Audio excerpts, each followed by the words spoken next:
امروز رئیس مجلس ملی مجلس عالی جمهوری تاجیکستان رئیس شهر دوشنبه محترم رستم امامعلی جایزه‌داران 19مین بازی‌های آسیایی را به حضور پذیرفتند. رئیس شهر دوشنبه ورزشکاران را برای نایل گردیدن به مدال‌های طلا، نقره و برنجی در 19مین بازی‌های تابستانه آسیایی و بلند برداشتن پرچم تاجیکستان تبریک و تهنیت گفتند.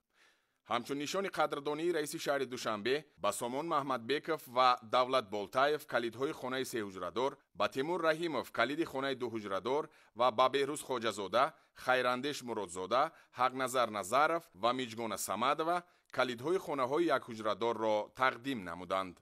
محترم رستم امامعلی به ورزشکاران برای شرکت در مسابقه‌های آینده برای مظفریت تمنا نموده قید نمودند که جوانان باننگ و ناموس، معرفگر و نامبردار وطن خویش محسوب یافته همیشه زیر توجه و غمخوری‌های پیوسته پیشوای معظم ملت قرار دارند. Я хочу поблагодарить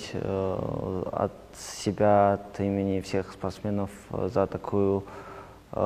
поддержку со стороны государства, уважаемого президента Эмомали Рахмонова и мэра города, уважаемого Рустама Эмомали, за такое поощрение, то, что это нам дает еще больше мотивации, чтобы мы доказывали и показывали результат в дальнейших своих стартах. حالا مینداری خودم را به پیشوای معظم ملت محترم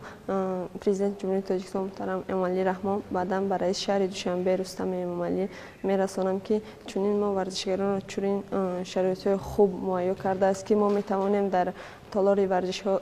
ورزشی مشق و تمرین هایم را کنیم و بعدا به مسابقه رفته نتیجه خوب را نشان دهیم و ما ورزشکاران را